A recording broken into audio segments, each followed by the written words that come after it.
Conference Championship Week takes place on Sunday. The Philadelphia Eagles, the league's best team in the NFC, I should say, actually the best record overall, tied with the Kansas City Chiefs, at 14-3 on the season. Meanwhile, the San Francisco 49ers, who defeated, yes, the Dallas Cowboys in the divisional round, will play at 2 o'clock on Fox. Meanwhile, the Kansas City Chiefs are in their 5th consecutive AFC Championship game. It is Bengals Chiefs Part 2 in the AFC Championship game. We will begin, though, with the NFC side of things between the Philadelphia Eagles and the San Francisco 49ers. The big question for me is, how does this defense in San Francisco get after what is a terrific offensive line for the Philadelphia Eagles, and more importantly, a quarterback in Jalen Hurts who looked like he got back to his MVP candidate form in that beatdown of the New York Giants in the divisional playoffs. Yeah, thanks, TX Rock. Why you got to bring up old stuff, KG?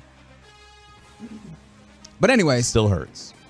One of the things that we talked about in the week leading up to Cowboys-Niners was the idea of those cornerbacks that the Niners have and how they could possibly be guys you could pick on. You know who has the guys to pick on those guys? The Philadelphia Eagles, right? Yeah. And one of the big areas of growth for Jalen Hurts for this season was those deep passes to the outside, right? Like, he, quiet as it's kept, became one of, if not the best deep passer this season. And I imagine the talent that he has helps, but that has been an area of growth for him. And now if you have the opportunity to send Devontae Smith and A.J. Brown and Lance Lenore and those other cornerbacks, hey, that's going to be a problem if you can get big plays that happen that way. Now, the tough thing about it is, man, the Niners, the thing that we saw against the Cowboys uniquely was that pass rush is so damn good. Well, you know who's equipped to handle that? The Eagles' offensive line. Like, this is going to be one of those, for those folks that are excited, right, that get really excited about the big O-line or D-line play, like the trenches. This will be one of those ones to see game for that you. battle. So I'm intrigued in that portion of it. I do think in the ways that you have that matchup, it'll be fun. And then also the other side of the ball. I thought last week the Cowboys did a great job of dispelling the Brock Purdy myth, the myth of Brock Purdy. Apparently people are still on the train of the myth because, hey, they won the game.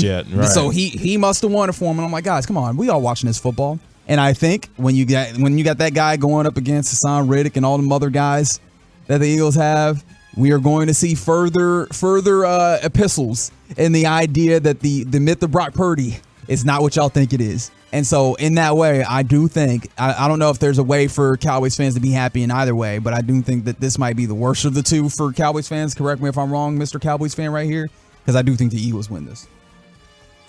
What makes me so sick about the Eagles is the fact that they are talented on both sides of the football, and especially on the defensive side on all three levels. I mean, you look at their defensive line with Josh Sweat and Hassan Reddick. Both had a sack and a half apiece against the Giants. They pressured Daniel Jones 43.8% of his dropbacks. Then you get to the second level, good linebacker play. Then you get to their secondary with the likes of C.J. Gardner-Johnson, who had a terrific year this year despite dealing with a little bit of injury. James Bradbury on one side, who was a revelation for them after he was kicked off to the curb by the Giants. And then, of course, already having, Darius Slay there. They just have players all over the place. I mean, this is a team, when you go by, whether it be the raw numbers or the advanced numbers, the Eagles are a dominant football team. They're third in DVOA this year as well.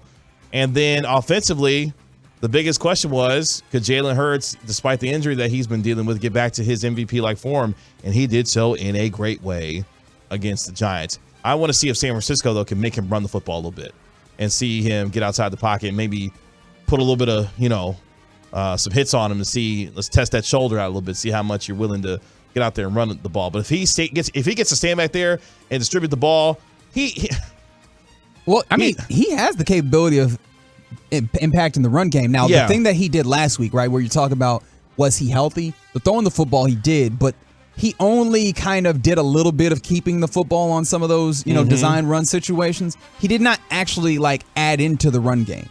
He just showed them that he was willing to do it. This is going to be a game where he's going to need to add in and not just show the defense that he's willing to do it to, give them pause. He's going to actually have to do it, because one thing that we talk about these Niners, they got dogs all the way across. And they play a zone defense where you are not looking at the people that you're covering. You're looking back into the backfield. So that will give them an opportunity to maybe get out here and affect that 11-on-11 game where the quarterback is running. So I'm not saying that this is like a guarantee that the Eagles win, but I just lean that way. Yeah, I'm going to pick the Eagles to win this game. I just think they have too many weapons that will overwhelm San Francisco, and I think this defense will be the difference. And you saw, like you mentioned, some of the chinks in the armor of Brock Purdy last week from a Dallas Cowboys defense that was physical with him, and I thought did a very good job against the run until you got a little bit deeper into the game. I do think Philadelphia, with just the amount of skill players that they have on both sides of the ball, will find a way, especially at home, to get it done. Meanwhile, though, on the other side in the AFC, for the second consecutive year, Joe Burrow and the Cincinnati Bengals will walk into Arrowhead with a chance to get back to the Super Bowl. AFC Championship Game Part 2 between these two teams. The biggest story going into this game, of course, is the health of Patrick Mahomes and his ankle. He was a full participant in practice yesterday, says he's okay. And on the other side, a banged up offensive line for the Cincinnati Bengals, which said, that's no problem, as they went to Buffalo and really dominated that game from the outset. I was surprised at how quickly Cincinnati was able to establish their dominance against Buffalo, and they did so in a big way. And a team in Cincinnati that, of course, has won the last 3 games against the Kansas City Chiefs, not afraid to step into Arrowhead on Sunday afternoon. And they pressured the mess out of Josh Allen. Now, of course, that was a team that we knew was a little one-dimensional. So the inability to run the football, and almost all of that throughout the course of the season starting to fall on Josh Allen's shoulders was a problem. This is a little bit different. The Chiefs, rather, I was about to say the 49ers, not the team we're talking about. The Kansas City Chiefs have a better offensive line than what we were talking about with the Bills. And so I think some of this is also going to be just how ready is Patrick Mahomes going to be for this? Is he going to have that same mobility, that same ability to make plays with his legs and extend plays and, kind of create off schedule in the ways that he does incredibly? Is he going to still be able to do that? Because the Bengals defense and Lou Anarumo, that defensive coordinator, he does a great job of not just being static and kind of melding his defense to what they need to attack, right, or stop. And so it's going to be tough for them. I truly believe that this Bengals team is better than it was last year, and it's in large part because his defense is in a great way with a great defensive coordinator. So I'm very intrigued, especially when you consider the fact that this is a Kansas City Chiefs offense that's not like big play, that's really get the ball in space and let these guys cook. I'm really intrigued to see how that matchup pans out. The best defense for the Kansas City Chiefs is a good offense, and you talked about the willingness of the Chiefs offense to be patient and just work their way down the field, and their ability to be able to sustain long drives in this game, I think, will be paramount to keep Joe Burrow and this explosive offense off of the field. But when they are on the field, Chris Jones has been an absolute monster. You talk about the weakness of the offensive line right now, missing several key guys. Chris Jones, who is one of the 3 finalists for NFL's Defensive Player of the Year with 15.5 sacks from the interior, is going to be coming after Joe Burrow quite a bit on Sunday.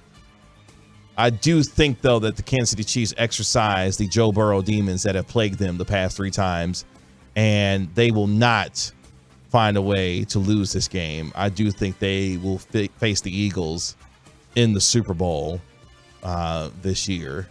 I know Patrick Mahomes and that ankle is going to be questionable, but I think the Chiefs will have enough to take out what arguably has been the hottest team other than Philadelphia in the league over the last, San Francisco over the last 2.5 months, because Cincinnati's been on an absolute tear. But defensively, they are good. Trey Hendrickson, I do like a lot off that interior, off the defensive line for them. But I'm going to go Chiefs and Eagles to represent the AFC and the NFC in the Super Bowl. Yeah, I don't even have as much reason as you do, because my head says Bengals, actually. They do seem like the better team. That's not a bad pick. However, yeah, Patrick Mahomes plays for the Kansas City Chiefs, and I'm off betting against him just because I've seen him do incredible stuff when, it is that time to do those things. And again, we're talking about a dude who is working off of an ankle injury and who has lesser talent to work with, like lesser high end, right? The high end player on that offense now is simply Travis Kelce. You have these other dudes. And yet I'm still in this place where I'm like, yeah, I'm rolling with Patrick Mahomes, and if I am wrong, I am wrong. That's cool.